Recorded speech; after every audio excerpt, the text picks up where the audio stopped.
आसिफुद्दीन, general secretary FEMI यानी federation of minorities educational institutions Karnataka chapter और chairman wisdom group of institutions Bidar,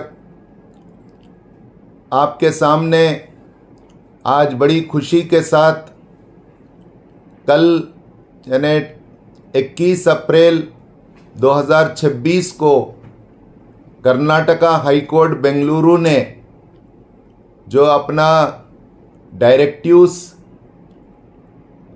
third language को grading देने के बजाय मार्क्स देने के सिलसिले में government of Karnataka specially ministry of education को डायरेक्टिव्स दिए गए।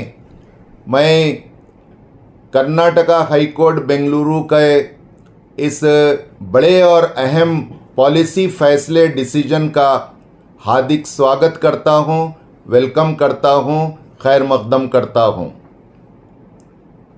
मैं इस मौके पर बड़ी खुशी और मसरत के साथ शुक्रगुजार हूं ministry of education government of Karnataka के कि वो हाई कोर्ट के फ़ैसले के मुताबिक थर्ड लैंग्वेज को मार्क्स देते हुए जल्द से जल्द एसएसएलसी के रिज़ल्ट रिलीज़ करेंगे।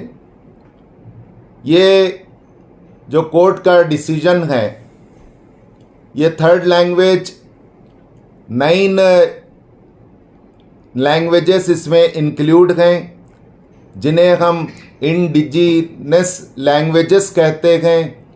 यानी ये हमारी पुरानी इलाक़ाई रीजनल लेवल पर तहज़ीबी, सक़ाफ़ती, कल्चरल और रिवायती ओल्ड ट्रेडिशंस और कस्टम्स को बताने वाली लैंग्वेजेस हैं।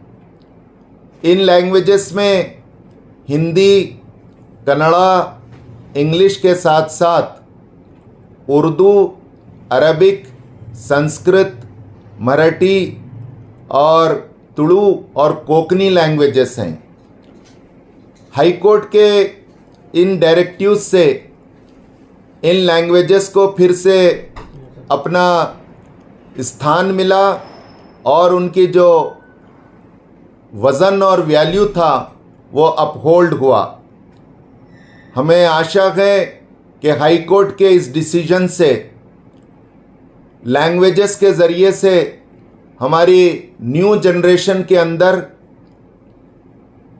कम्युनल एमिटी, फ़िरक़ावाराना हम आहंगी और कल्चरल यगानगत और एक दूसरे की तहज़ीब और तमद्दुन और एक दूसरे इलाक़े के कल्चर को समझने, जानने और एक दूसरे का एहतराम और अदब करने का एक लर्निंग और एक विज़डम आएगा। मैं इस मौके पर तमाम स्टेक होल्डर, ख़ास तौर से 10th के उन 3 स्टूडेंट्स को बधाई देता हूँ जिनकी जायज़, लीगल और उनकी एक अखलाक़ी मॉरल अपील जो उन्होंने हाई कोर्ट से की थी, हाई कोर्ट ने उसे सिंसियरली सुना और सुनकर कल यानी 21 अप्रैल को उन्होंने एक डायरेक्टिव्स गवर्नमेंट ऑफ कर्नाटका को दी हैं। इस मौके पर मुझे आशा है कि government of Karnataka third language को जहां मार्क्स इस साल देगी, परमानेंटली मुस्तक़बिल में, फ्यूचर में मुस्तकिल परमानेंटली थर्ड लैंग्वेज फार्मूले को एडॉप्ट करेगी और थर्ड लैंग्वेज को सीखने के लिए, इंटरेस्ट क्रिएट करने के लिए उसे मार्क्स कंटिन्यू और कैरी ऑन करेगी। मैं इस मौके पर तमाम स्टूडेंट्स को, एसएसएलसी के और फिर उनके पेरेंट्स को और फिर पूरे टीचर्स को और इसी तरह एजुकेशन मैनेजमेंट्स को और ख़ास तौर से उन सोशल, कल्चरल और पॉलिटिकल ऑर्गेनाइजेशंस को और फिर एजुकेशनल मैनेजमेंट की तंजीमों को के ज़िम्मेदारान को मुबारकबाद देता हूँ, जिन्होंने लास्ट 1 महीने से इस मसले पर उन्होंने कंस्ट्रक्टिव और पॉजिटिव एक तामीरी और एक मुस्बत चर्चा की और अपने स्टैंड को और अपने मौक़िफ़ को हुकूमत के सामने, कोर्ट के सामने रखा। ये हमारे राज्य के तकरीबन 7 करोड़ अवाम की कामयाबी है। आशा है कि हाई कोर्ट के इन डायरेक्टिव से एक मुस्बत और बहुत अच्छा चेंज आएगा। Thank Next year if they give grade, what your opinion? ये हुकूमत कर्नाटका के ऊपर जाता है कि वो नेक्स्ट ईयर जो स्टूडेंट एसएसएलसी का एग्ज़ाम 2027 में देने जाएंगे, उनको एग्ज़ाम फ़ीस भरने से पहले क्या टर्म्स कंडीशन एसएसएलसी के होंगे, वो डायरेक्टिव सेट करेगा हमारी ministry of education, government of Karnataka. और उसको हम रिक्वेस्ट करते हैं हुकूमत से, गवर्नमेंट ऑफ कर्नाटका से, कि वो आइंदा भी फ्यूचर में मार्क्स की पॉलिसी को कंटिन्यू करे, उससे लैंग्वेज स्टूडेंट सीखेंगे। Here people are telling that the Congress was trying to do the politics on the basis of the language.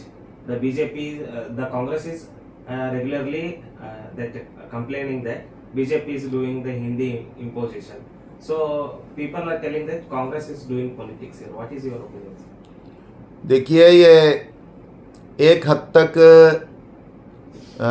Political opposition एक लिमिट में हो सकता है, लेकिन ये सब एजुकेशन पॉलिसी और स्ट्रेटजी के तहत होता है। और एनईपी 2020 जो नेशनल एजुकेशन पॉलिसी है हमारी, न्यू एजुकेशन पॉलिसी भी जिसे कहा जाता है, उसमें भी ये चीज़ है। और फिर एनसीईआरटी में भी ये चीज़ इम्प्लीमेंट हो चुकी है, सीबीएसई में। फिर हमारे जो नेबरिंग स्टेट्स हैं, नेबरिंग स्टेट्स ने भी उसे अडॉप्ट किया है। तो नेक्स्ट ईयर क्या होगा, हुकूमत क्या फ़ैसला करेगी, ये हम अच्छी आशा कर सकते हैं, लेकिन हम उन्हें नहीं बोल सकते। High school headmaster Mohammed Salim ಅಂತ. ನಮ್ಮ ಅಧ್ಯಕ್ಷರಾದ ಮೊಹಮ್ಮದ್ ಆಸಿಫುದ್ದೀನ್, ರಾಜ್ಯ ಪ್ರಧಾನ ಕಾರ್ಯದರ್ಶಿ, federation of minority educational institutions FEMI Karnataka chapter, ಮತ್ತು ಅಧ್ಯಕ್ಷರು ವಿಸ್ಡಮ್ ಶಾಲೆ ಮತ್ತು PU ವಿಜ್ಞಾನ ಮಹಾವಿದ್ಯಾಲಯ ಬೀದರ್, ಇವರು ತೃತೀಯ ಭಾಷೆ ಅಂಕ ನೀಡಬೇಕು ಮತ್ತು ಗ್ರೇಡ್ ನೀಡಬಾರದು ಅಂತ ಇದಕ್ಕಿಂತ ಮೊದಲು ಹೇಳಿದ್ದರು. ಅದನ್ನು ಈಗ ಸರ್ಕಾರ ಹೈಕೋರ್ಟ್ ಆದೇಶದ ಮೂಲಕ ಅದನ್ನು ಆ ತೀರ್ಪನ್ನು ಆದೇಶದ ಪ್ರಕಾರ ನೀಡಿದೆ. ಹೈಕೋರ್ಟ್ ತನ್ನ ಆದೇಶವನ್ನು 21ನೇ ಏಪ್ರಿಲ್ದಂದು ನೀಡಿದೆ. ಅದಕ್ಕೆ ಸರ್ಕಾರ ಒಪ್ಪಿಕೊಂಡಿದೆ. ಮುಂದಿನ ದಿನಗಳಲ್ಲಿ ಇದರ ಒಂದು ಫಲಿತಾಂಶವನ್ನು ಗ್ರೇಡ್ ಬದಲಾಗಿ ಅಂಕ ನೀಡುವ ಒಂದು ಸ್ಥಿತಿಯಲ್ಲಿ ಬಂದಿದೆ. ಈ ಒಂದು ಚರ್ಚೆಯಲ್ಲಿ ನಮ್ಮ ಅಧ್ಯಕ್ಷರಾದ ಮೊಹಮ್ಮದ್ ಆಸಿಫುದ್ದೀನ್ ಅವರು ತೃತೀಯ ಭಾಷೆಗೆ ಬಹಳ ಒತ್ತನ್ನು ನೀಡಿದ್ದಾರೆ. ಲಕ್ಷಾಂತರ ವಿದ್ಯಾರ್ಥಿಗಳು, ಪೋಷಕರು, ಶಿಕ್ಷಣ ಸಂಸ್ಥೆಗಳು, ಆಡಳಿತಾಧಿಕಾರಿಗಳು, ಪಕ್ಷದ ಹಿತಾಸಕ್ತಿ ವರ್ಗದವರು, ಸಂಘಟನೆಗಳು ಈ ತೃತೀಯ ಭಾಷೆಗೆ ಅಂಕ ನೀಡಬೇಕಂತ ಒತ್ತಾಯ ಮಾಡಿದ್ದರು. ಹೈಕೋರ್ಟ್ನ ಈ ಸಲಹೆಯನ್ನು ಹೈಕೋರ್ಟ್ ತೃತೀಯ ಭಾಷೆಗೆ ಅಂಕ ನೀಡಬೇಕೆಂದು ಈಗಾಗಲೇ ಸರ್ಕಾರಕ್ಕೆ ಸಲಹೆ ನೀಡಿದೆ. ತೃತೀಯ ಭಾಷೆಗಳಲ್ಲಿ ಕೇವಲ ಕಲಿಸೋದಲ್ಲ, ಇಲ್ಲಿ 9 ಭಾಷೆಗಳು ಹಿಂದಿ ಸೇರಿ ಒಟ್ಟು 9 ಭಾಷೆಗಳನ್ನು ನಾವು ಆಚರಣೆಯಲ್ಲಿ ತಂದಿದ್ದೇವೆ. ಈ ಭಾಷೆಗಳ ಸ್ಥಾನಮಾನ ಗೌರವಗಳನ್ನು ಹೆಚ್ಚಿಸುತ್ತವೆ. ಅದೇ ರೀತಿಯಾಗಿ ಹೊಸ ಪೀಳಿಗೆಯಲ್ಲಿ ಭಾಷೆಯಿಂದ ಸಾಮುದಾಯಿಕ ಸೌಹಾರ್ದತೆ ಗೌರವವನ್ನು ಹೆಚ್ಚಿಸಲು, ಇದರಿಂದ ತಿಳಿದುಕೊಳ್ಳಲು, ಶಿಷ್ಟಾಚಾರ, ನೈತಿಕ ಮೌಲ್ಯಗಳನ್ನು ತಿಳಿಯಲು ಸಹಾಯಕವಾಗುತ್ತದೆ. ನಾವು ಕರ್ನಾಟಕ ಸರ್ಕಾರಕ್ಕೆ ಈ ತ್ರಿಭಾಷಾ ಸೂತ್ರವನ್ನು ಮುಂದುವರಿಸಿಕೊಂಡು ಹೋಗಬೇಕು. ಇದಕ್ಕೆ ಗ್ರೇಡ್ ಬದಲಾಗಿ ಅಂಕಗಳನ್ನು ನೀಡುತ್ತಾ ಮುಂದೆಯೂ ಸಾಗಬೇಕು ಅನ್ನುವ ನಮ್ಮ ಒಂದು ಶಾಲೆಯ ವತಿಯಿಂದ, ನಮ್ಮ ಅಧ್ಯಕ್ಷರ ವತಿಯಿಂದ ಸರ್ಕಾರಕ್ಕೆ ಈ ಒಂದು ಮಾತನ್ನು ಕೇಳಿಕೊಳ್ಳಲಾಗುತ್ತದೆ.